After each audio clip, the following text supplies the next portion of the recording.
Hey, I'm Ziv and this is On the Journey. Every week on The Journey explores the intersection of wellness, spiritual inquiry, mental health, personal growth, and purposeful living through the eyes of the people we interview.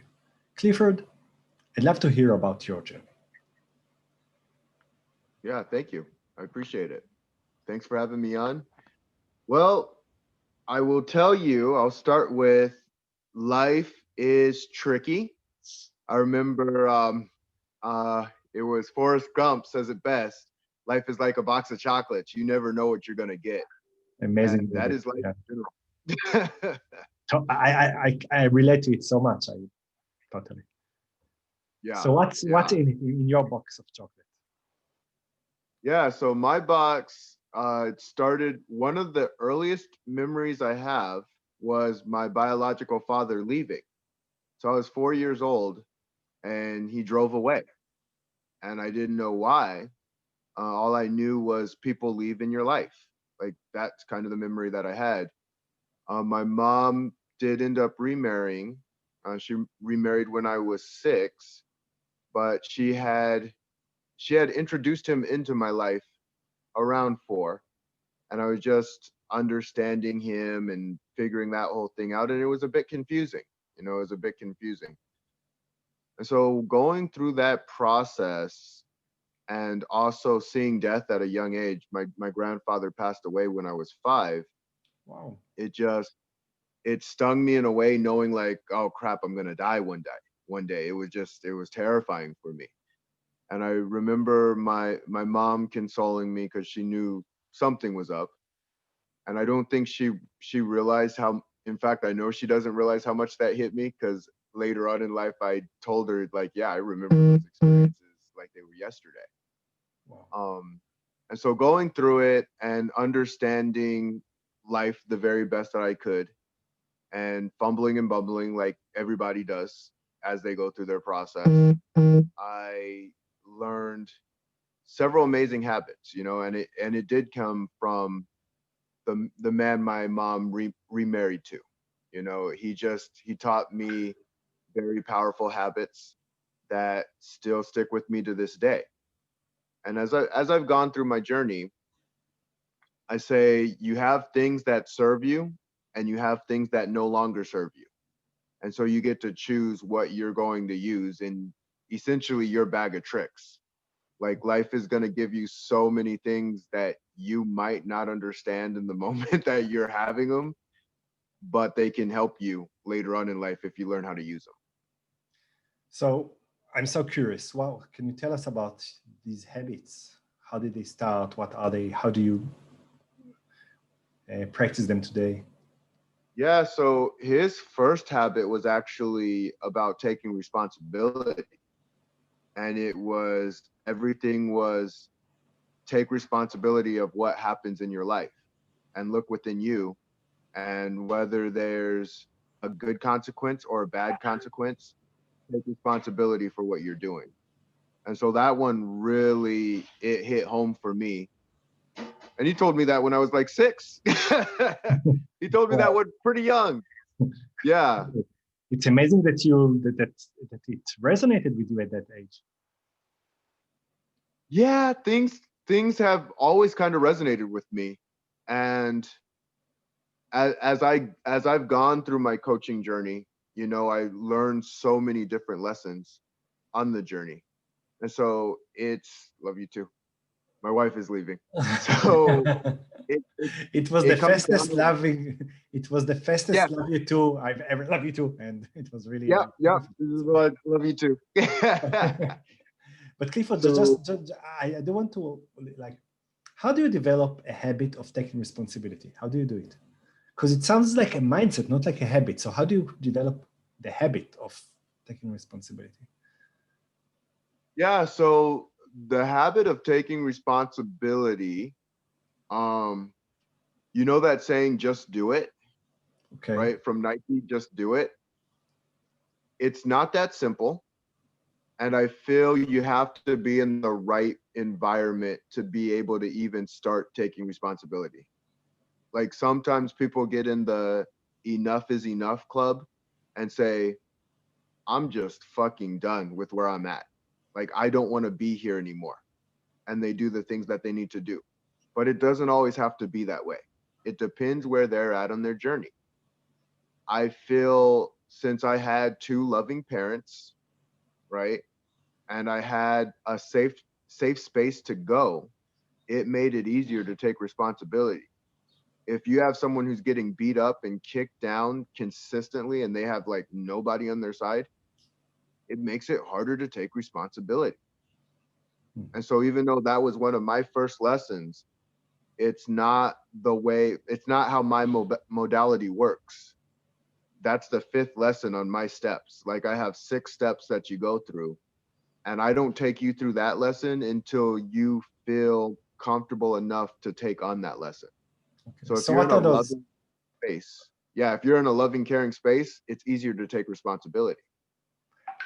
Okay. So what are the steps? Walk us through those steps. Yeah. So it starts with number one, and number one is a 3-part step. It's having clarity, thinking big, and feeling big. If you're clear on what you want and where you want to go, and you can think big enough, because so oftentimes people think too small, and you got to feel it too. You got to feel through that thought as if you're already there. The second step is effective planning. And what people get a little bit hesitant with the plan part because they think it has to be this long drawn out plan. No, it just needs to be an effective plan. If you have a 3-step process and you know you got to follow through those 3 steps, it's not so hard. So simplify your plan so that it's effective, not ineffective. And the third is act with passion.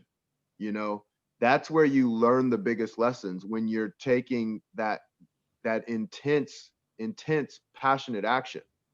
And so I never tell people to go with passionate action until they have the thoughts, have the clarity, and have a blueprint on the clarity. You know, there's a book called Ready, Fire, Aim. And I agree, ready means you have to have something ready. You're not just firing like a maniac. That doesn't do anything for anybody. The fourth step is just have faith in the process, because you are going to fall and you are going to fail. Like, if you're doing something worth doing, you will not get it on your first try. It's just not going to happen. And so having that faith, that unshakable faith, to say, okay, I knew this was going to be a part of the process and I know I can learn through the steps. And then finally, we start talking about taking responsibility. Like, that doesn't come until you've gone through those first 4 layers. And then the sixth is greatness within. Be the best version of you. Because I feel everybody has their own unique form of greatness. You know, I have my own form of greatness, just as Zev, you have your own form of greatness.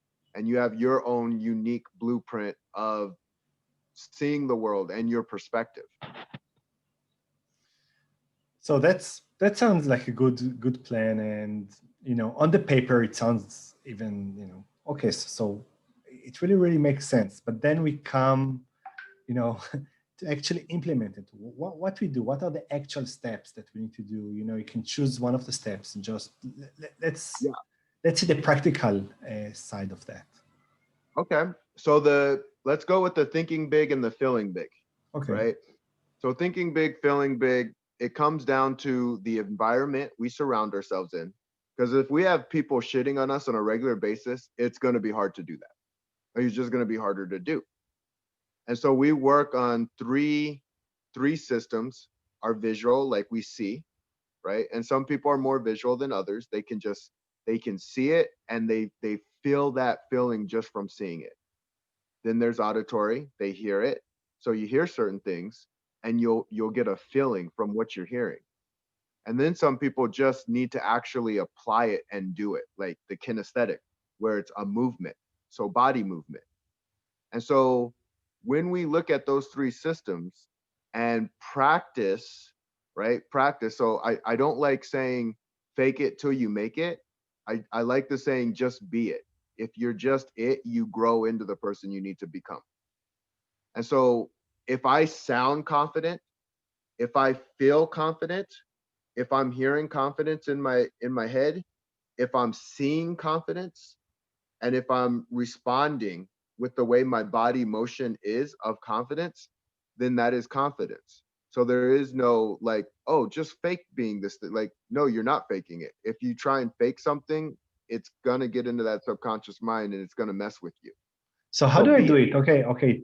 How do I get into the position where I see, hear, and think confidence? What I actually do? Yeah. So it depends on what it is to you. Everybody has their own feelings for it. And I know everyone's felt confident in doing something at one time, even if it's something simple, like saying your ABCs, right? We look at that and say, well, that's trivial. Anyone can do that. And that's true. But look at how complicated you can make things with your ABCs. Like just the ABCs alone, entire libraries have been filled with 26 letters. And so when people realize that kind of information, they realize just how much power they hold within them. And so it starts with start small before you go big. And I know it's kind of counterintuitive because you say, we said think big. And thinking big is thinking big enough for you. If you're already a big thinker, right? Some people are just bigger thinkers than others. And so they'll see, like, oh, I can do this and I can do this. But it's like you got to feel through it too. And sometimes you can think so big that you know it's just not in your zone at the moment. Like if I were to say, for instance, I'm going to destroy Amazon, like I'm going to be better than Amazon ever could be.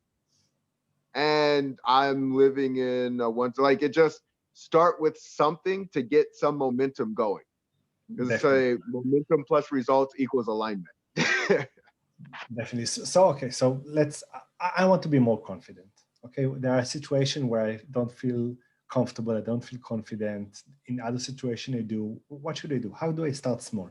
What's my first Yeah. step? So what you do is get into your confident state, right? When you do feel confident and be as aware as possible. See like, how do you stand? How do you sound? What are you hearing? What's making you feel that confidence? And then you go into that unconfident state. You go into that zone. And then you ask yourself, get really aware. How is my body posture? How do I sound? What am I thinking about? And then you practice going in and out of Mm. both of those states So in a so way, that you, yeah, you know when you're in your unconfident state and you can almost shake yourself back into a confident state. I choose, in a way, I find the good baseline of how I feel, think when I'm confident. I go into the place where I don't feel like that, and I just like ping pong between, like like in a feedback loop between where it's good and where I don't want to be until I'm able to be more in my confident zone, right? Yes. And the crazy thing is there's ways to anchor in to feeling confident. Something as simple as just rubbing your fingers together. So whenever you Like get into priming. the confident state, yeah, and you start rubbing your fingers together, when you're starting to feel unconfident, go into that rubbing of the fingers, and that's gonna like shake you into, oh, okay, I remember this. Mhm. Like priming cues for confidence. Hmm. Clifford, thank you so much. Thank you so much. We started from your own journey and we get your 6 steps, which each of them sound simple, yet we know things are not as simple. And then we got into a very, very practical ways to make this big plan into small steps that become a life change, right? Yes. Yeah, absolutely. Thank you for having me. Thank you. Thank you so much for your experience and your time and your knowledge. Thanks a lot.